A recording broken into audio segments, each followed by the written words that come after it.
오늘 전해드릴 이야기는 참 씁쓸하면서도 어쩌면 누구에게나 일어날 수 있는 일입니다. 60대 중반의 한 남성분 이야기예요. 이름은 민수라고 하겠습니다. 민수 씨에게는 40년 넘게 알고 지낸 친구들이 있었어요.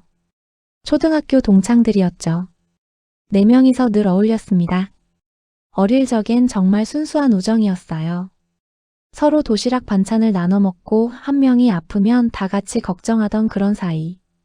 학교 끝나면 동네 뒷산을 뛰어다니며 해가 질 때까지 놀던 그런 친구들이었죠. 세월이 흐르고 각자 다른 길을 걸었지만 그 우정만큼은 변하지 않을 거라 믿었습니다. 한 달에 한 번씩은 꼭 만나 밥을 먹었거든요. 그런데요. 언제부턴가 뭔가 달라지기 시작했어요. 처음엔 너무 사소해서 신경도 안 썼습니다. 식사 후 계산할 때 친구들이 자연스럽게 자리를 피하는 거예요. 아, 나 전화 왔다. 담배 좀 피우고 올게 하면서요. 그러면 민수 씨가 계산을 했죠. 뭐 친구 사이에 이 정도야 하고 넘어갔습니다. 그런데 그게 한두 번이 아니었어요. 3번, 4번 어느새 몇 년이 흘렀는데도 여전히 계산은 민수 씨의 몫이었습니다. 다음엔 내가 내게라는 말만 무성했죠. 하지만 그 다음은 영원히 오지 않았습니다. 민수 씨는 눈치 없는 사람이 아니었어요. 당연히 알고 있었죠. 하지만 40년 우정이라는 게 그렇게 쉽게 흔들리진 않더라고요. 내가 경제적으로 조금 나은 편이니까 이 정도는 괜찮아 하고 스스로를 다독였습니다. 실제로 민수 씨는 평범한 회사원이었지만 검소하게 살았고 저축을 꾸준히 했어요. 자녀들도 다 독립했고 부인과 둘이 조촐하게 사는 편이었죠. 반면 친구들은 각자 사정이 있었습니다. 한 명은 자영업을 하는데 요즘 장사가 안 된다고 했고요. 다른 한 명은 자녀 결혼 준비로 목돈이 많이 나갔다고 했어요. 또 한 명은 대출 이자 때문에 힘들다고 했죠. 민수 씨는 그런 친구들의 사정을 모르는 게 아니었어요. 그래서 더 이해하려고 했습니다. 힘들 때 서로 돕는 게 친구지 뭐. 하지만요. 이해한다는 것과 이용당한다는 건 전혀 다른 문제였어요. 어느 날 평소와 다름없이 식사 모임이 있었습니다. 이번엔 한 친구가 먼저 말했어요. 야, 민수야. 미안한데 이번에도 네가 좀 계산해 줄 수 있어? 다음 달에 2배로 낼게. 민수 씨는 웃으며 고개를 끄덕였죠. 그런데 그 친구가 자리를 뜨자마자 다른 친구가 슬쩍 말했습니다. 쟤 어제 골프 치더라. 하여튼 우리한테만 그래. 순간 민수 씨의 미소가 굳었어요. 하지만 아무 말도 하지 않았죠. 그렇게 몇 달이 더 흘렀습니다. 민수 씨의 65세 생일이 다가왔어요. 환갑잔치는 소박하게 가족들끼리만 했었는데 이번엔 친구들이 먼저 연락을 해왔습니다. 야, 민수야. 65세 생일인데 우리가 제대로 축하해줘야지. 문자가 왔어요. 단톡방에서였죠. 이번엔 우리가 쏜다. 네가 좋아하는 한정식집 예약해놨어. 맞아. 항상 네가 내줬으니까 이번엔 우리가 대접할 차례지. 생일 주인공은 지갑 두고 와. 민수 씨는 솔직히 감동했습니다. 친구들이 자신을 생각해준다는 게 고마웠어요. 그래, 내가 너무 예민했나 보다. 애들도 나름 마음은 있었구나. 그렇게 생각하니 그동안 쌓였던 서운함이 눈 녹듯 사라지는 것 같았어요. 약속 날짜가 정해졌습니다. 토요일 저녁 7시 시내 한복판에 있는 꽤 괜찮은 한정식 레스토랑이었죠. 민수 씨는 부인에게 말했어요. 여보, 애들이 내 생일 축하해준다고 식사 대접한대. 40년 만에 처음이야. 부인은 조금 의아한 표정을 지었습니다. 그 친구들이? 갑자기? 하지만 민수 씨는 웃으며 말했죠. 사람이 나이 들면 달라지는 거지 뭐. 이제라도 마음을 알아줘서 고마워. 약속 당일 민수 씨는 깔끔하게 옷을 차려입고 나섰습니다. 한 손엔 친구들에게 나눠줄 작은 선물까지 준비했어요. 직접 고른 수제 양말 세트였죠. 레스토랑 앞에 도착하니 친구들이 먼저 와 있었습니다. 야, 생일 주인공 왔다. 오늘 주인공이니까 상석에 앉아. 친구들은 유난히 다정했어요. 민수 씨의 어깨를 두드리고 농담을 건네며 분위기를 띄웠죠. 민수 씨는 정말 행복했습니다. 자리에 앉아 메뉴판이 나왔어요. 민수 씨는 슬쩍 가격을 봤습니다. 1인당 15만 원짜리 코스 요리였어요. 어머, 애들이 이런 데까지. 조금 놀랐지만 친구들이 정성스럽게 준비한 게 느껴져서 가슴이 뭉클했습니다. 야, 민수야. 오늘은 우리가 쏘는 거니까 신경 쓰지 말고 편하게 먹어. 맞아, 맞아. 술도 좋은 걸로 시키자. 친구들은 연신 민수 씨를 챙겼어요. 요리가 나올 때마다 이거 먹어봐, 이것도 맛있어 하며 분위기를 띄웠죠. 와인도 2병이나 시켰습니다. 한 병에 12만 원 하는 와인이었어요. 민수 씨는 속으로 계산을 해봤습니다. 4명이서 코스 요리에 와인까지 거의 80만 원은 나오겠네. 조금 부담스러웠지만 친구들의 호의를 생각하니 그저 감사할 뿐이었죠. 야, 우리 민수 건강 위해서 건배. 잔을 부딪히며 웃고 떠들었어요. 오랜만에 마음 편하게 즐기는 시간이었습니다. 식사는 2시간 가까이 이어졌어요. 코스 요리가 하나씩 나올 때마다 친구들은 감탄했고 민수 씨도 덩달아 기분이 좋았죠. 야, 우리 이렇게 모인 지도 벌써 40년이 넘었네. 그러게. 초등학교 때부터니까 진짜 오래됐다. 앞으로도 건강하게 오래오래 보자고. 민수 씨는 그 말들이 진심처럼 느껴졌어요. 눈가가 살짝 촉촉해지기까지 했습니다. 그래, 이 친구들과는 끝까지 함께 가야지. 마지막 디저트가 나오고 식사가 거의 마무리될 무렵이었습니다. 한 친구가 자리에서 일어나더니 말했어요. 나 화장실 좀 다녀올게. 그러자 다른 친구도 일어났습니다. 나도 담배 좀 피우고 올게. 3번째 친구도 자리에서 일어서며 말했죠. 나도 전화 좀 받고 와야겠다. 순식간에 테이블엔 민수 씨 혼자만 남았어요. 민수 씨는 혼자 남은 테이블에서 물을 한 모금 마셨습니다. 금방 오겠지. 그렇게 생각하며 창밖을 바라봤어요. 토요일 저녁에 거리는 사람들로 붐볐죠. 5분이 지났습니다. 10분이 지났어요. 그런데 친구들이 돌아오지 않았습니다. 조금 이상하다는 생각이 들었어요.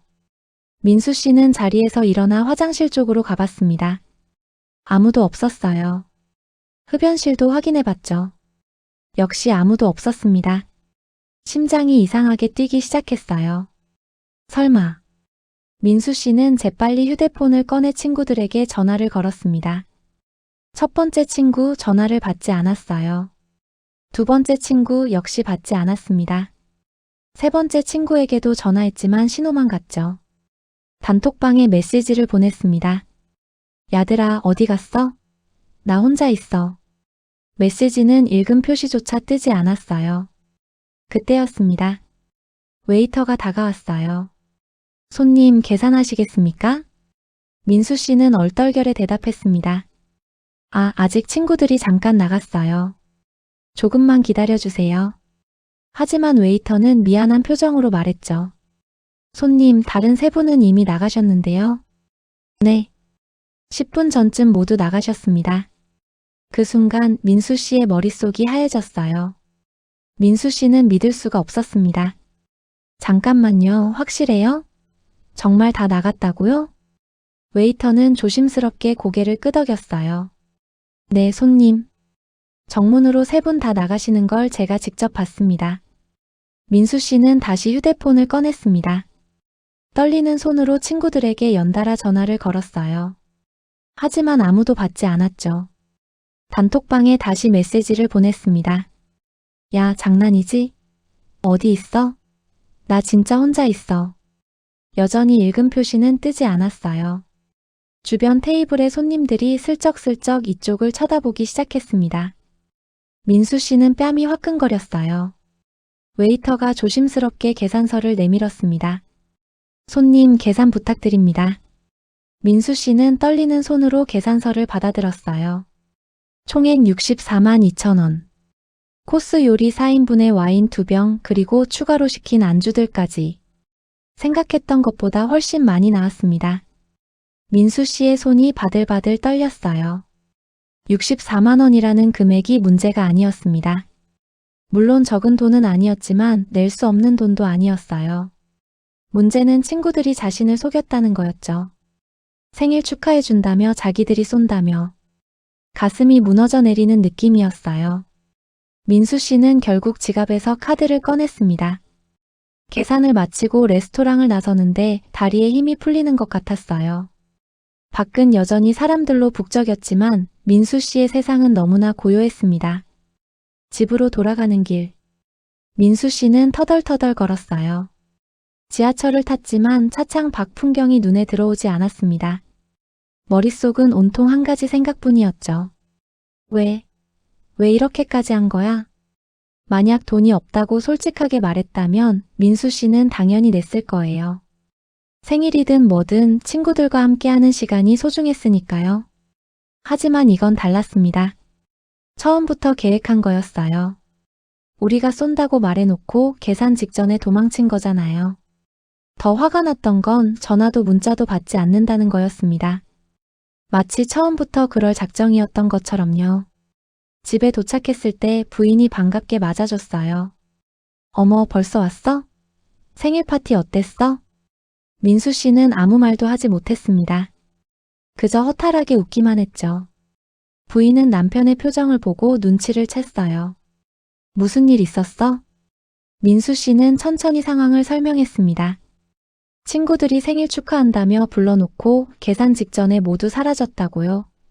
부인의 얼굴이 굳었어요. 뭐, 그게 무슨 짓이야. 당장 전화해서 따져. 하지만 민수 씨는 고개를 저었습니다. 전화해봤어. 아무도 안 받아. 그럼 다시 해. 계속해. 민수 씨는 소파에 털썩 앉았어요. 별로 하고 싶지 않아. 창피해서. 그날 밤 민수 씨는 잠을 이루지 못했습니다. 천장만 멍하니 바라보며 생각에 잠겼죠. 40년 우정이 64만 원에 끝나는 건가요? 다음 날 아침. 민수 씨는 피곤한 얼굴로 일어났어요. 휴대폰을 확인했지만 친구들에게서 아무 연락도 오지 않았습니다.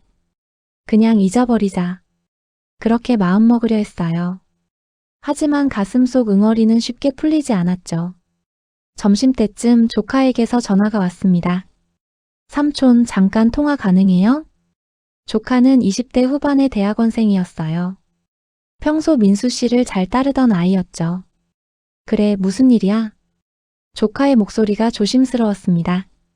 삼촌, 제가 뭘 좀 봤는데요. 보여드려도 될까요? 응. 뭔데? 카톡으로 보내드릴게요. 근데 삼촌, 놀라지 마세요. 잠시 후 민수 씨의 휴대폰에 사진 한 장이 전송됐어요. 스크린샷이었습니다. 단톡방 대화 내용이었죠. 민수 씨는 사진을 열어봤습니다. 그리고 그 순간 온몸에 피가 거꾸로 솟는 느낌이었어요. 단톡방 이름 민수 빼고 대화 내용이 보였습니다. 키읔키읔키읔키읔 오늘도 성공. 역시 민수는 호구야 호구 키읔키읔. 64만 원 공짜 밥 개꿀. 제 표정 봤어? 진짜 순진하게 생일 선물까지 준비해왔더라 키읔키읔키읔. 민수 씨의 손이 떨렸습니다. 더 아래로 스크롤을 내렸어요. 근데 진짜 신기한 게 얘 40년 동안 한 번도 의심 안 해 키읔키읔. 그러니까 우리 천재 아니야? 키읔키읔키읔. 다음엔 더 비싼 데 가자. 어차피 민수 카드잖아. 민수 씨는 휴대폰을 떨어뜨릴 뻔했습니다. 조카가 다시 전화를 걸어왔어요. 삼촌 괜찮으세요? 민수 씨는 대답할 수가 없었습니다. 목이 메어서 말이 나오지 않았죠. 삼촌 제가 우연히 봤어요. 친구분 중 한 분이 제 선배 아버지시거든요. 그 선배가 아버지 휴대폰 잠깐 쓰다가 이 대화를 보고 저한테 캡처해서 보낸 거예요. 선배도 충격받았대요. 자기 아버지가 그런 사람인 줄 몰랐다고. 삼촌한테 미안하다고 전해달라고 했어요. 민수 씨는 겨우 입을 열었습니다. 고맙다. 삼촌, 이런 사람들이랑은 연 끊으세요. 절대로 친구 아니에요, 이런 사람들은. 전화를 끊고 민수 씨는 다시 스크린샷을 들여다봤어요. 날짜를 확인해 보니 어제 저녁에 나눈 대화였습니다. 레스토랑에서 도망친 직후에 나눈 대화였던 거죠. 민수 씨는 더 많은 내용이 있을 것 같아 조카에게 다시 전화했습니다. 혹시 다른 대화 내용도 있니? 조카는 한숨을 쉬었어요. 네, 사실 더 있어요. 보내드릴게요. 곧 여러 장의 스크린샷이 전송됐습니다. 민수 씨는 하나씩 열어봤어요. 민수 또 계산했대 키읔키읔 오늘 5만 원 아낌. 제 돈 많은 것도 아닌데 왜 맨날 우리가 얻어먹냐 키읔키읔. 그러게. 그냥 호구 기질이 있나 봐. 아무튼 편해. 우리끼리 밥 먹으면 돈 드는데 민수 부르면 공짜잖아. 민수 씨의 가슴이 무너져 내렸습니다. 더 오래된 대화도 있었어요. 민수 오늘 또 다음엔 내가 낼게 믿고 계산했음 키읔키읔키읔. 저 말 몇 년째 듣는데 한 번도 안 냈지 키읔키읔. 바보 아니야? 그걸 계속 믿어? 민수 씨는 휴대폰을 내려놓았습니다. 더 이상 볼 수가 없었어요. 그날 하루 민수 씨는 아무것도 하지 못했어요. 소파에 앉아서 멍하니 천장만 바라봤습니다. 부인이 걱정스럽게 물었죠. 여보, 무슨 일이야? 왜 그래? 민수 씨는 조카에게 받은 스크린샷을 보여줬어요. 부인은 사진을 보더니 얼굴이 새하얗게 질렸습니다. 이게 무슨... 부인의 손이 떨렸어요. 화가 나서였죠. 당장 전화해서 따져. 이게 사람이 할 짓이야? 하지만 민수 씨는 고개를 저었습니다. 따져서 뭐해? 이미 끝난 거야. 끝나긴 무슨 끝나. 당신이 40년 동안 얼마나 좋게 대해줬는데? 부인의 말이 맞았어요. 민수 씨는 그 친구들에게 정말 잘해줬거든요. 한 친구가 사업 자금이 필요하다고 했을 때 500만 원을 빌려줬습니다. 물론 아직까지 받지 못했지만 재촉한 적도 없었어요. 다른 친구 아들이 취업 준비할 때는 자신이 아는 회사에 이력서를 넣어줬죠. 그 덕분에 면접까지 볼 수 있었고요. 또 다른 친구가 집을 구할 때는 부동산 중개인 아는 사람을 소개해주기도 했습니다. 그런데 그 친구들이 뒤에서는 자신을 호구라고 부르고 있었던 거예요. 민수 씨는 쓴웃음을 지었습니다. 나는 친구라고 생각했는데 쟤들은 나를 그냥 ATM으로 본 거구나. 부인이 민수 씨의 손을 꽉 잡았어요. 여보, 이대로 당하고 있을 거야? 민수 씨는 대답하지 않았습니다. 하지만 그의 눈빛이 조금씩 변하고 있었어요. 며칠이 지났습니다. 친구들에게서는 여전히 아무 연락이 없었어요. 사과 한마디도 없었죠. 민수 씨는 그 며칠 동안 많은 생각을 했습니다. 화를 내야 할까? 따져야 할까? 하지만 그러고 싶지 않았어요. 그들에게 화를 낸다고 해서 40년이 돌아오는 건 아니었으니까요. 그렇다고 그냥 넘어갈 수도 없었습니다. 이건 단순히 밥값 문제가 아니었어요. 신뢰와 우정을 짓밟은 문제였죠. 민수 씨는 조용히 결심했습니다. 복수는 하지 않겠어. 하지만 진실은 알려야겠어. 그는 서재로 들어가 노트를 꺼냈어요. 그리고 천천히 기록하기 시작했습니다. 지난 10년간 친구들과 만난 날짜, 장소, 계산 금액. 모두 은행 거래 내역에 남아 있었어요. 하나하나 정리하니 놀라운 사실이 드러났습니다. 10년 동안 민수 씨가 낸 식사비만 해도 1,200만 원이 넘었어요. 친구들이 낸 건 단 한 번도 없었습니다. 민수 씨는 거기서 멈추지 않았어요. 친구들에게 도움을 준 것들도 기록했습니다. 빌려준 돈, 소개해준 일자리, 보증 선 것, 도와준 일들. 모두 적다 보니 A사 용지 10장이 넘게 나왔어요. 부인이 옆에서 지켜보다가 말했습니다. 여보, 이렇게 많이 해줬어? 민수 씨도 놀랐어요. 막상 적어보니 자신도 몰랐던 것들이 많았거든요. 그때는 별거 아니라고 생각했는데. 부인은 고개를 저었습니다. 별거 아니긴. 이 사람들이 당신한테 얼마나 신세를 졌는데. 민수 씨는 조용히 고개를 끄덕였어요. 그리고 다음 단계를 준비하기 시작했습니다. 민수 씨는 차근차근 준비했어요.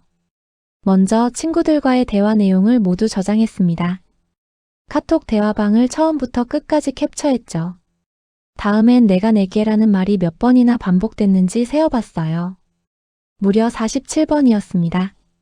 하지만 단 한 번도 그 약속이 지켜진 적은 없었죠. 다음으로 은행 거래 내역을 정리했습니다. 레스토랑, 카페, 술집에서 결제한 내역들이 쭉 나왔어요.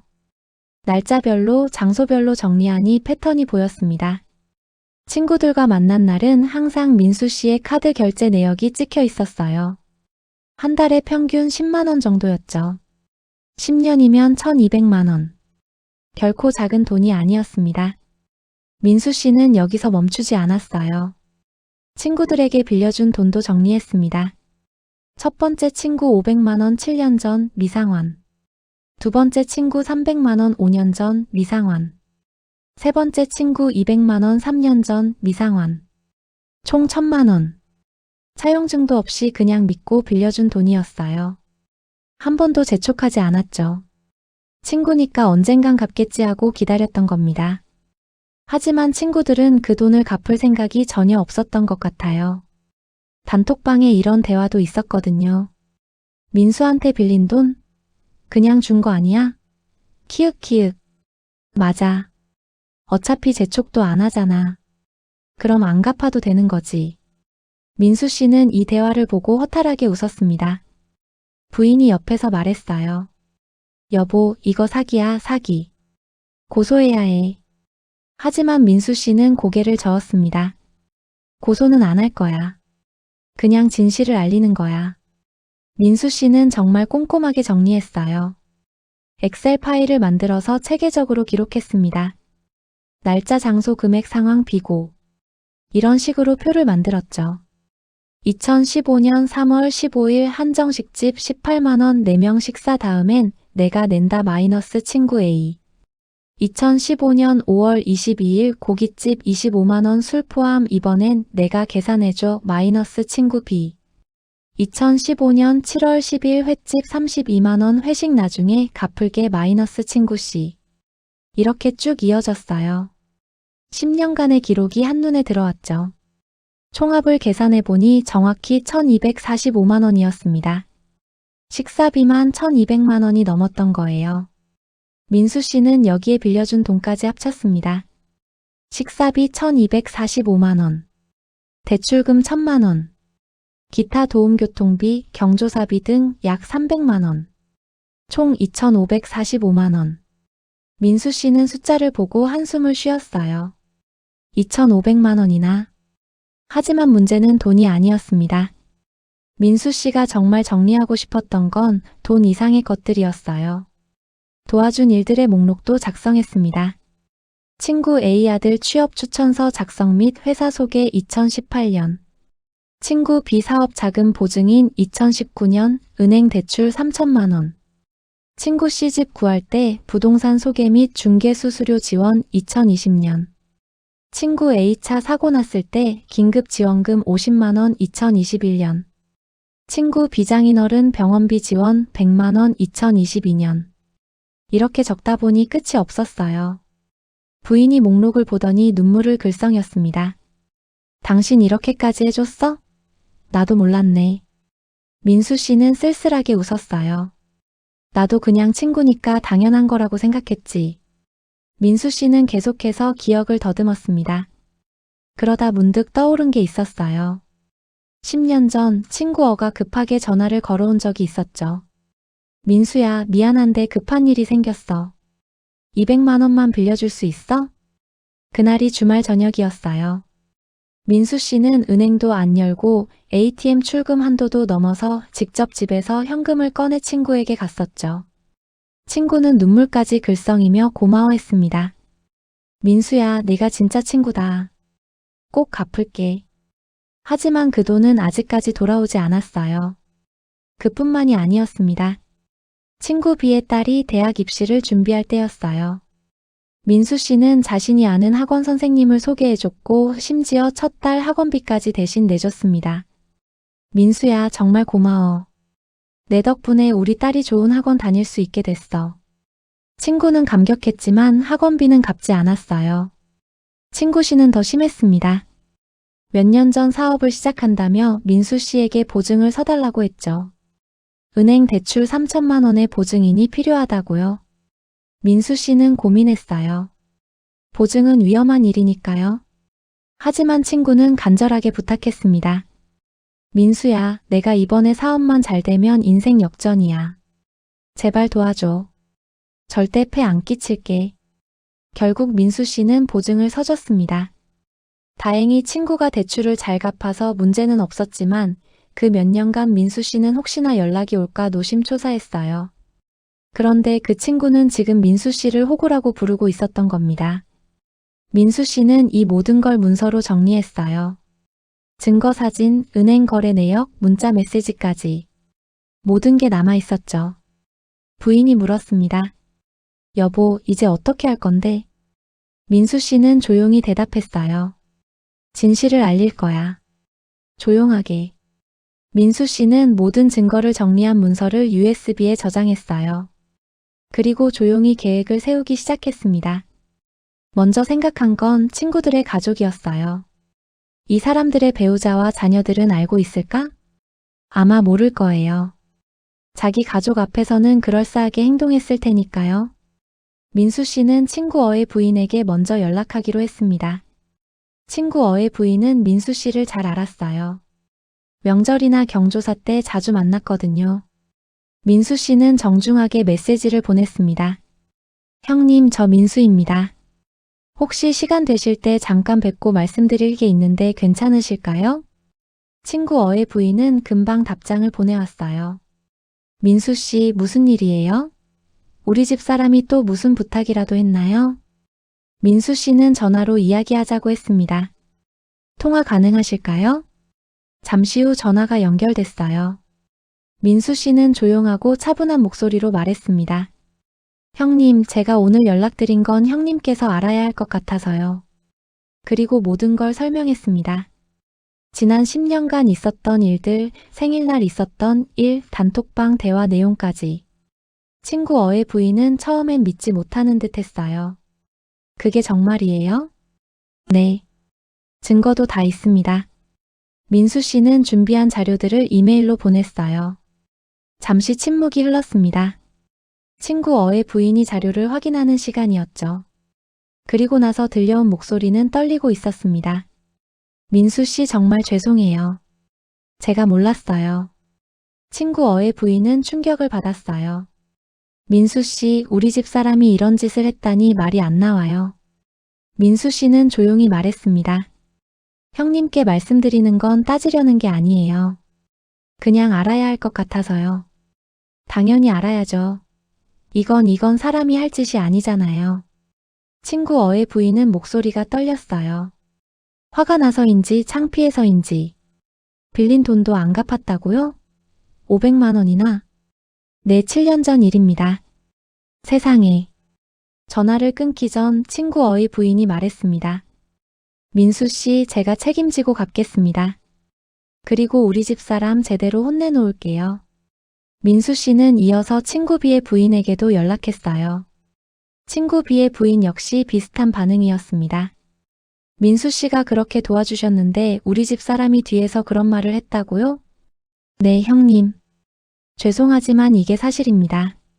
친구 B의 부인은 한숨을 쉬었어요. 민수 씨, 정말 죄송해요. 제가 대신 사과드립니다. 친구 C의 부인에게 연락했을 때는 조금 달랐어요. 친구 C의 부인은 원래 조금 강한 성격이었거든요. 우리 남편이 그랬다고? 민수 씨가 증거를 보내자 친구 C의 부인은 폭발했습니다. 당장 들어오라고 할게요. 오늘 집에서 난리 날 거예요. 민수 씨는 말렸어요.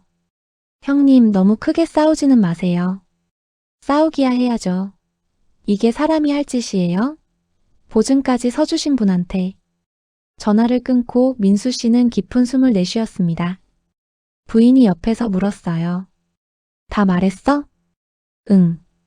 세 사람 배우자들한테 다 전달했어. 잘했어. 그 사람들이 알아야지. 며칠 후 민수 씨에게 예상치 못한 전화가 왔어요. 친구 어의 아들이었습니다. 민수 삼촌, 저 준호예요. 준호는 민수 씨가 취업을 도와줬던 그 청년이었어요. 지금은 30대 초반의 직장인이 됐죠. 준호야. 무슨 일이야? 준호의 목소리가 떨리고 있었습니다. 삼촌 어머니한테 들었어요. 아버지가 삼촌한테 그런 짓을 했다고. 정말 죄송해요. 제가 아버지 대신 사과드립니다. 민수 씨는 마음이 아팠어요. 준호야, 네가 사과할 일은 아니야. 아니에요. 삼촌이 저 취업할 때 얼마나 도와주셨는데 저도 몰랐어요. 아버지가 뒤에서 그런 말을 하고 다닌 줄. 준호는 목이 매는 것 같았습니다. 삼촌, 빌려주신 돈 제가 갚겠습니다. 시간이 좀 걸리더라도 꼭 갚을게요. 민수 씨는 괜찮다고 했지만 준호는 고집을 부렸어요. 아니요. 이건 제가 꼭 해야 할 일이에요. 아버지가 안 하시면 제가 하는 거예요. 전화를 끊고 민수 씨는 복잡한 심정이었습니다. 자식들까지 고통받게 하고 싶진 않았거든요. 하지만 진실은 알려야 했어요. 친구 B의 딸에게서도 연락이 왔습니다. 민수 삼촌, 저 지연이에요. 학원비 대신 내주셨던 거 어머니한테 들었어요. 지연이는 울먹이는 목소리였어요. 삼촌, 정말 죄송해요. 아버지가 그런 사람인 줄 몰랐어요. 지연아, 내 잘못이 아니야. 삼촌 덕분에 제가 좋은 대학 갔는데 아버지가 뒤에서 그런 짓을 하고 있었다니. 너무 창피하고 죄송해요. 민수 씨는 조용히 말했습니다. 지연아, 너는 내 인생 열심히 살면 돼. 부모 잘못이 내 잘못은 아니니까. 자녀들의 전화를 받으며 민수 씨는 생각했어요. 진실은 이렇게 퍼져나가는구나. 친구들의 가족이 알게 되자 소문은 빠르게 퍼졌습니다. 친구 어는 작은 회사에서 일하고 있었는데 동료들이 알게 됐어요. 친구 어의 부인이 회사 사람들과도 안면이 있었거든요. 그 사람이 친구한테 그런 짓을 했대요. 40년 친구를 호구로 만들었다면서요? 직장에서 친구 어를 보는 시선이 달라졌습니다. 점심시간에 같이 밥 먹자는 사람도 줄어들었고 회식 자리에서도 어색한 분위기가 됐죠. 친구 B는 자영업을 하고 있었는데 단골 손님들이 알게 됐어요. 사장님이 친구 돈 안 갚는 사람이래요. 40년 우정을 돈으로 팔았다면서요? 가게 매출이 눈에 띄게 줄었습니다. 손님들이 하나둘 다른 가게로 발길을 돌렸거든요. 친구 씨는 아파트 분여회에서 문제가 됐어요. 이웃들이 다 알게 된 겁니다. 저 집 남자가 친구 배신하고 도망갔대요. 레스토랑에서 계산 안 하고 도망쳤다면서요? 엘리베이터에서 마주치면 사람들이 수군거렸죠. 친구들은 점점 고립됐습니다. 친구 어는 회사에서 퇴사 압박을 받기 시작했어요. 직접적으로 말하진 않았지만 분위기가 그랬죠. 친구 B는 가게 문을 닫아야 하나 고민하게 됐습니다. 친구 C는 이웃들 시선이 너무 부담스러워 이사를 생각하게 됐어요. 그런데 정작 민수 씨는 아무것도 하지 않았습니다. 그저 진실을 가족들에게만 알렸을 뿐이었죠. 나머지는 사람들이 알아서 퍼뜨린 거예요. 진실이라는 건 원래 그런 거였습니다. 물처럼 흐르고 바람처럼 퍼지는 거죠. 한 달쯤 지났을 무렵이었어요. 민수 씨는 평소처럼 동네 슈퍼에 들렀습니다. 그런데 슈퍼 사장님이 민수 씨를 보더니 말을 걸었어요. 민수 씨, 요즘 어떻게 지내세요? 네, 잘 지내요. 사장님은 조심스럽게 물었습니다. 저 혹시 어 씨랑 친구 아니셨어요? 민수 씨는 잠시 망설이다 대답했어요. 예전에 친했죠. 사장님은 고개를 끄덕이며 말했습니다. 소문 들었어요. 그 사람이 민수 씨한테 그런 짓을 했다면서요? 세상에 40년 친구한테 그럴 수가 있나요? 저는 믿을 수가 없더라고요. 민수 씨는 아무 말 하지 않았어요. 사장님이 이어서 말했습니다. 제가 어씨 봤는데 요즘 완전기가 죽어 있더라고요. 동네에서 완전히 찍혔잖아요. 동네 카페에서도 비슷한 일이 있었어요. 단골 카페에 갔더니 아르바이트생이 민수 씨를 보더니 말했습니다. 손님, 저 B 씨 딸이에요. 아버지 일로 정말 죄송해요. 민수 씨는 놀랐어요. 네가 지연이 동생이구나. 내 삼촌 얼굴도 뵙기 죄송해요. 아이는 고개를 숙였습니다. 아버지가 요즘 완전히 무너지셨어요. 가게도 안 되고 사람들도 다 등 돌리고. 민수 씨는 복잡한 심정이었어요. 아파트 단지를 걷다가도 사람들의 시선을 느꼈습니다. 저분이 그 민수 씨래요. 아, 친구들한테 배신당한 그분? 참 착하게 사셨는데 친구를 잘못 만났네. 민수 씨는 이런 관심이 불편했어요. 자신이 원한 건 이런 게 아니었거든요. 그냥 진실이 알려지길 바랐을 뿐이었죠. 시간이 지나면서 더 많은 사실들이 드러났어요. 친구들의 지인들이 하나둘 나서기 시작한 겁니다. 한 사람이 SNS에 글을 올렸어요. 민수 씨가 제 아버지 병원비를 도와주셨던 거 알고 계셨나요? 저희 가족은 민수 씨 은인입니다. 다른 사람도 댓글을 달았죠. 저도요. 민수 씨가 제 취업 추천서 써주셔서 좋은 회사 들어갔어요. 이런 이야기들이 하나둘 나오기 시작했습니다. 친구 어의 회사 동료도 밝혔어요. 사실 씨가 회사 다닐 수 있었던 것도 민수 씨가 소개해준 거래요. 친구 B의 가게도 마찬가지였습니다. B 씨가 가게 시작할 때 민수 씨가 초기 자금 보태준 거 알아요? 친구 C의 이웃도 나섰죠. C 씨네 집 이사할 때 민수 씨가 짐차까지 알아봐주고 도와줬대요. 점점 더 많은 이야기가 나왔어요. 민수 씨가 얼마나 좋은 사람이었는지, 친구들이 얼마나 그의 도움을 받았는지, 그리고 그 친구들이 얼마나 배은망덕했는지. 동네 어르신 한 분이 민수 씨에게 말씀하셨어요. 민수 씨, 자네가 그렇게 좋은 사람인 줄 몰랐네. 친구들한테 그렇게까지 해줬으면서 한 번도 자랑한 적이 없잖아. 민수 씨는 쓸쓸하게 웃었습니다. 자랑할 일도 아니었죠. 그냥 친구니까요. 친구면 당연히 고마워해야지. 그런데 그 사람들은, 어르신은 고개를 저으셨어요. 민수 씨의 선행들이 하나씩 밝혀지면서 사람들의 평가는 더욱 극명하게 갈렸습니다. 민수 씨는 정말 좋은 사람이 됐고, 친구들은 배은망덕한 사람들이 됐죠. 친구 어는 더 이상 버틸 수가 없었어요. 회사에서 눈치가 보여 결국 사직서를 냈습니다. 동료들의 시선을 견딜 수 없었거든요. 부인과의 관계도 냉랭해졌어요. 당신 때문에 우리 가족이 다 망신당했어요. 아들 준호는 아버지와 말도 하지 않았죠. 친구 어는 매일 집에만 틀어박혀 있었습니다. 밖에 나가면 사람들이 수군거리는 게 느껴졌거든요. 친구 B는 가게 문을 닫아야 했어요. 단골 손님들이 다 떠났고 새로운 손님도 오지 않았습니다. 10년 넘게 운영하던 가게였는데 한 달 만에 무너진 거죠. 이게 다 내 잘못이지 뭐야. 친구 B는 술만 마셨어요. 부인에게 매일 같이 혼났지만 할 말이 없었습니다. 친구 C는 이사를 준비했어요. 아파트 사람들의 시선이 너무 견디기 힘들었거든요. 엘리베이터를 타도 단지를 걸어도 사람들이 피했죠. 여보, 우리 다른 동네로 가요. 여기서 더 이상 못 살겠어요. 부인도 지쳐 있었습니다. 당신이 한 짓 때문에 우리 가족이 다 이렇게 됐잖아요. 세 친구는 각자의 집에서 무너져 내리고 있었어요. 그런데 정작 민수 씨는 그들을 직접 만난 적이 없었습니다. 전화 한 통, 문자 하나 하지 않았죠. 그저 진실을 알렸을 뿐이었어요. 나머지는 친구들 스스로가 만든 결과였습니다. 어느 날 저녁 민수 씨의 휴대폰이 울렸어요. 발신자는 친구 어였습니다. 민수 씨는 잠시 망설이다 전화를 받았어요. 여보세요. 전화기 너머로 친구 어의 떨리는 목소리가 들렸습니다. 민수야, 나야. 민수야, 정말 미안해. 내가 정말 잘못했어. 친구 어의 목소리는 울먹이고 있었어요. 나 요즘 잠도 못 자. 회사도 그만뒀어.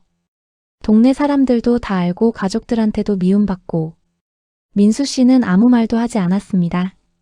민수야, 제발 용서해줘. 내가 정말 잘못했어. 네가 그렇게 좋은 친구였는데 내가 미쳤었어. 친구 어는 계속 사과했어요. 돈도 다 갚을게. 500만 원, 아니 그동안 네가 낸 밥값까지 다 갚을게. 제발 용서해줘. 민수 씨는 한참을 침묵하다 입을 열었습니다. 형. 응, 민수야. 뭐든지 말해봐. 형은 지금 뭐가 잘못됐는지 알아요? 응. 돈이 문제가 아니잖아요. 40년 우정이 문제였던 거죠. 친구 어는 말문이 막혔어요. 민수 씨가 이어서 말했습니다. 형이 돈이 없어서 제가 냈다면 저는 한 번도 서운하지 않았을 거예요. 친구니까요. 그런데 형은 저를 호구라고 불렀잖아요. 단톡방에서요. 친구 어는 숨소리조차 죽였습니다. 그게 진짜 농담이었어. 정말 장난이었다고. 장난이라고 하기엔 너무 오래, 너무 많이 하셨어요. 민수 씨의 목소리는 차가웠습니다. 며칠 후 친구들이 민수 씨 집 앞에 나타났어요. 3명 모두 왔습니다. 민수 씨가 문을 열자 친구들은 바로 무릎을 꿇었어요. 민수야, 제발 용서해줘. 우리가 잘못했어. 부인이 놀라서 나왔습니다. 어머, 당신들 뭐 하는 거예요? 하지만 친구들은 계속 무릎을 꿇고 빌었어요. 친구 어가 울면서 말했습니다. 민수야, 내가 500만 원 갚을게. 지금 당장은 없지만 조금씩 꼭 갚을게. 친구 비도 말했죠. 나도 300만 원 갚을게. 분할로라도 꼭 갚을 테니까 제발 용서해줘. 친구 씨는 봉투를 내밀었어요. 민수야, 여기 200만 원 있어. 일단 이거라도 받아줘. 민수 씨는 그들을 내려다봤습니다. 감정이 복잡했어요. 40년을 함께한 친구들이었으니까요. 하지만 더 이상 그들을 친구라고 부를 수 없었습니다. 민수 씨는 조용히 말했어요. 일어나세요. 민수야. 일어나라고요. 친구들은 천천히 일어났습니다. 민수 씨가 말했어요. 돈은 필요 없어요. 이미 포기했으니까요. 민수야, 그래도 형들이 진짜 사과하고 싶다면 돈이 아니라 다른 걸 해야 해요. 친구들이 눈을 빛냈습니다. 뭐든지 할게. 뭐든지. 민수 씨는 차갑게 말했습니다. 앞으로 저를 모르는 사람처럼 지나쳐 주세요. 그게 제가 원하는 사과예요. 저는 형들을 용서할 수 없어요. 그러니까 그냥 남처럼 지내요. 친구들의 얼굴이 새하얗게 질렸습니다. 친구 어가 떨리는 목소리로 물었어요. 민수야, 정말 우리가 용서받을 방법이 없는 거야? 민수 씨는 고개를 끄덕였습니다. 네. 없어요. 하지만 우리가 40년을, 그 40년이 가짜였잖아요. 민수 씨의 말에 친구들은 할 말을 잃었어요. 친구 비가 떨리는 목소리로 말했습니다. 민수야, 우리가 그렇게까지 나쁜 사람이야? 네가 우리 인생을 이렇게 망쳐도 돼? 민수 씨는 조용히 웃었어요. 제가 형들 인생을 망쳤다고요? 그래. 네가 소문을 퍼뜨려서. 저는 소문을 퍼뜨린 적 없어요. 그럼 어떻게 동네 사람들이 다 알아? 민수 씨는 차분하게 대답했습니다. 저는 그냥 진실을 말했을 뿐이에요. 형들 가족에게요. 형들이 부끄러운 건 제 잘못이 아니에요. 형들이 한 행동이 부끄러운 거죠. 친구 씨가 화를 냈어요. 그래도 이건 너무하잖아. 우리가 한 실수 하나 때문에. 실수 하나요? 민수 씨의 목소리가 높아졌습니다. 10년 동안 47번이나 다음에 내가 내게라고 거짓말한 게 실수 하나예요? 저를 단톡방에서 호구라고 부른 게 실수예요? 친구들은 아무 말도 못했어요. 민수 씨가 이어서 말했습니다.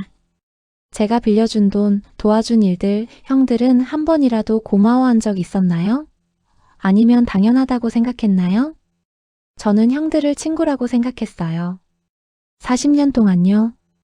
그런데 형들은 저를 뭐라고 생각했어요? 침묵이 흘렀습니다. 민수 씨는 조용히 문을 닫으며 마지막으로 말했어요. 부디 다른 친구는 저처럼 대하지 마세요. 그 이후로 친구들의 삶은 더욱 힘들어졌어요. 친구 어는 새 직장을 구하려 했지만 면접에서 번번이 떨어졌습니다. 작은 동네라 소문이 다 퍼져 있었거든요. 어씨, 이전 직장 그만두신 이유가 뭔가요? 면접관이 물으면 대답할 말이 없었어요. 결국 동네를 벗어나 다른 지역에서 일자리를 찾아야 했습니다. 친구 B는 가게를 접고 다른 일을 시작하려 했지만 쉽지 않았어요. B씨가 가게 망한 이유가 뭐래요? 친구 배신해서 손님들이 다 떠났대요. 새로 시작하려는 곳마다 소문이 먼저 도착했죠. 친구 C는 결국 이사를 갔어요. 아파트를 팔고 외곽으로 나갔습니다. 하지만 그곳에서도 편하지 않았어요. 이웃들과 관계를 맺는 게 두려웠거든요. 또 소문이 나면 어떡하지? 세 친구는 각자 고립된 삶을 살게 됐습니다. 예전에 함께 어울리던 다른 친구들도 하나둘 연락을 끊었어요. 우리도 조심해야 돼. 저 사람들이랑 어울리면 우리도 이상하게 보여. 친구들의 자녀들도 힘들었어요. 학교에서, 직장에서 내 아버지가 그 사람이야? 하는 소리를 들었죠. 준호는 직장을 옮길까 고민했고, 지연이는 친구들에게 아버지 이야기를 절대 하지 않았어요. 부부 관계도 껄끄러웠습니다. 당신 때문에 우리 가족이 이 꼴이 됐잖아요. 매일같이 듣는 말이었죠. 친구들은 후회했지만 이미 늦었어요. 돌이킬 수 없었습니다. 친구 어의 집은 매일 냉전이었어요. 부인은 남편과 대화를 하지 않았습니다. 필요한 말만 최소한으로 했죠. 밥 먹어요. 알았어. 그게 전부였어요. 아들 준호는 아버지를 보지도 않았습니다. 같은 집에 살면서도 서로 모르는 사람처럼 지냈죠. 어느 날 친구 어가 준호에게 말을 걸었어요. 준호야. 준호는 고개도 돌리지 않았습니다. 준호야, 아빠가 정말 잘못했다. 용서해 줄 수 있겠니? 준호는 잠시 침묵하다 말했어요. 아버지, 저는 아버지가 그런 사람인 줄 몰랐어요. 민수 삼촌이 제 취업을 도와주셨을 때 아버지는 뒤에서 삼촌을 호구라고 불렀잖아요. 준호의 목소리는 차가웠습니다. 아버지가 창피해요. 그리고 실망했어요. 친구 비의 집도 비슷했어요. 딸 지연이가 아버지를 대하는 태도가 180도 달라졌습니다. 아빠, 민수 삼촌한테 언제 사과하실 거예요? 지연아, 아빠가 이미 사과했는데 받아주질 않아. 당연하죠. 10년 동안 그렇게 했으면 누가 용서해요? 지연이는 냉정했어요. 아빠 친구들이 아빠 보고 뭐라고 하는지 아세요? 저런 사람이랑은 친구 못하겠다고 해요. 저도 학교에서 민망해요. 제 아버지가 그런 사람이라는 게. 친구 씨는 더 심각했어요. 부인이 이혼을 말했거든요. 여보, 나 더 이상 못 살겠어요. 이혼해요. 여보, 제발. 다시 시작하자. 뭘 다시 시작해요? 당신 때문에 우리 가족이 다 망쳤잖아요. 부인은 눈물을 흘렸습니다. 나도 이웃들 눈치 보기 싫어요. 나도 사람인데 매일 손가락질 받으면서 어떻게 살아요? 결국 친구 씨는 별거를 시작했어요. 가족들조차 등을 돌린 겁니다. 친구 어는 밤마다 잠을 이루지 못했어요. 천장을 보며 생각했습니다. 내가 왜 그랬을까? 처음엔 정말 작은 것이었어요. 한 번, 두 번 민수가 계산하는 걸 당연하게 생각했던 거. 그게 습관이 되고 나중엔 권리처럼 느껴졌죠. 민수는 돈 있으니까 괜찮아. 그렇게 스스로를 합리화했어요. 하지만 그게 잘못이었다는 걸 너무 늦게 깨달았습니다. 친구 비도 후회했어요. 가게를 정리하면서 문득 생각났습니다. 가게를 처음 시작할 때 민수가 얼마나 도와줬는지. 민수야, 나 사업 시작하는데 조언 좀 해줄 수 있어? 민수는 바쁜 와중에도 시간을 내서 도와줬어요. 사업 계획서도 함께 보고 필요한 사람도 소개해줬죠. 심지어 초기 자금 300만 원까지 빌려줬습니다. 그런데 나는 뭐 했지? 뒤에서 민수를 비웃고 단톡방에서 호구라고 불렀죠. 친구 B는 후회의 눈물을 흘렸어요. 친구 C는 혼자 원룸에서 라면을 끓여 먹으며 생각했습니다. 내가 보증 서달라고 했을 때 민수는 얼마나 고민했을까? 보증은 위험한 일이에요. 자칫하면 책임을 져야 하는 일이죠. 그런데 민수는 결국 서줬어요. 친구니까. 나는 그 친구를 호구라고 불렀다. 친구 C는 자신이 얼마나 비열한 사람인지 깨달았습니다. 세 친구는 각자의 자리에서 후회했어요. 하지만 후회한들 무슨 소용이 있을까요? 이미 깨진 그릇은 다시 붙일 수 없었으니까요. 민수 씨는 조용히 일상으로 돌아왔어요. 사람들의 관심도 점점 잊혀졌습니다. 새로운 소문들이 생기면서 민수 씨 이야기는 과거가 됐죠. 민수 씨는 그게 고마웠어요. 원래부터 조용히 살던 사람이었으니까요. 어느 날 민수 씨는 새로운 모임에 나갔습니다. 동네 도서관에서 하는 독서 모임이었어요. 예전부터 관심이 있었는데 친구들과의 모임 때문에 시간이 없었죠. 이제는 시간이 생겼습니다. 모임에서 새로운 사람들을 만났어요. 나이 비슷한 분들이었죠. 안녕하세요. 저는 민수라고 합니다. 아, 반갑습니다. 저는 영호라고 해요. 사람들은 친절했어요. 과거를 묻지도 않았고 그저 책 이야기를 나눴죠. 민수 씨는 이 시간이 편안했습니다. 진짜 친구는 이런 거구나. 아무 조건 없이 그저 함께 있는 것만으로 편한 관계. 민수 씨는 봉사활동도 시작했어요. 주말마다 복지관에서 어르신들 식사 봉사를 했죠. 민수 씨 오늘도 나오셨어요? 네, 할머니. 오늘도 맛있게 드세요. 어르신들은 민수 씨를 좋아했어요. 항상 웃는 얼굴로 친절하게 대했거든요. 부인이 말했습니다. 여보, 요즘 표정이 밝아진 것 같아요. 민수 씨는 웃으며 대답했어요. 그래? 나도 그런 것 같아. 이제 좀 마음이 편해졌어요? 응. 이제는 괜찮아. 민수 씨는 정말로 괜찮아졌어요. 과거의 아픔이 완전히 사라진 건 아니었지만 이제는 앞을 볼 수 있었습니다. 새로운 시작이야. 민수 씨는 다시 웃을 수 있게 됐습니다. 몇 달이 지난 어느 날이었어요. 민수 씨는 독서 모임 사람들과 차를 마시고 있었습니다. 한 분이 조심스럽게 물었어요. 민수 씨, 혹시 저희가 뭔가 도움이 필요하시면 언제든 말씀해 주세요. 민수 씨는 고개를 끄덕였습니다. 고맙습니다. 근데 왜 갑자기? 그냥 민수 씨 과거 이야기를 들었거든요. 친구분들한테 힘드셨다면서요? 민수 씨는 잠시 놀랐어요. 아, 그 이야기까지 들으셨군요. 네. 근데요, 민수 씨. 그런 사람들은 진짜 친구가 아니었어요. 다른 분도 거들었죠. 맞아요. 진짜 친구는 이렇게 만나서 차 한잔 하는 것만으로도 행복한 사이예요. 민수 씨는 가슴이 따뜻해지는 걸 느꼈어요. 고맙습니다. 여러분. 집으로 돌아오는 길에 민수 씨는 생각했습니다. 진짜 인연과 가짜 인연의 차이.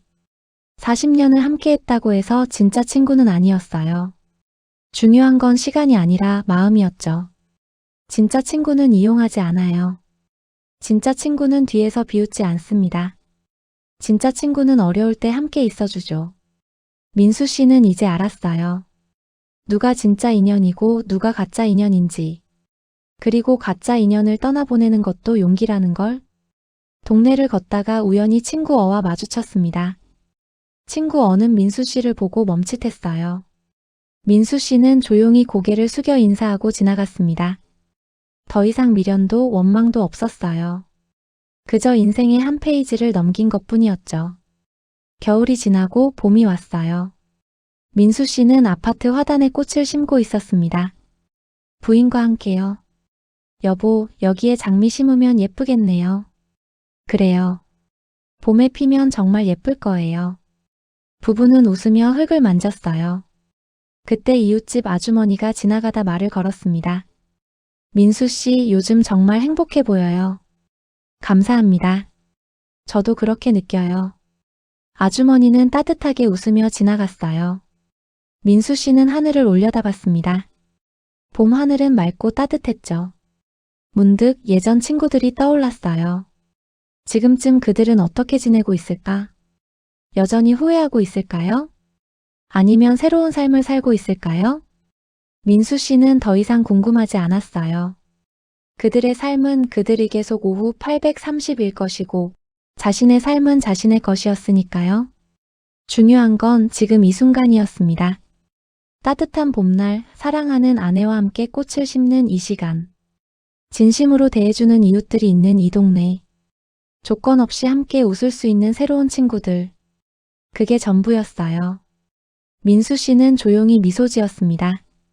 인생은 계속되는 거였죠. 누군가는 떠나고 누군가는 새로 오고 그 속에서 진짜 소중한 것을 찾아가는 게 인생이었어요. 민수 씨는 다시 꽃을 심었습니다. 부드럽게 조심스럽게 마치 새로운 시작을 다루듯이요. 오늘 이야기 어떠셨나요? 40년 우정이 순식간에 무너지는 모습을 보며 많은 생각이 드셨을 거예요. 진짜 친구란 무엇인지, 우정이란 무엇인지, 우리 모두 주변을 한번 돌아보면 좋겠어요.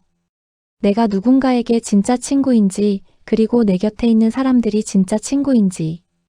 오늘 이야기가 조금이나마 도움이 되셨다면 부담 없이 구독과 좋아요 한 번씩 눌러주세요. 여러분의 작은 관심이 더 좋은 이야기를 만드는 힘이 됩니다. 다음에도 또 의미 있는 이야기로 찾아뵙겠습니다. 오늘도 좋은 하루 보내세요.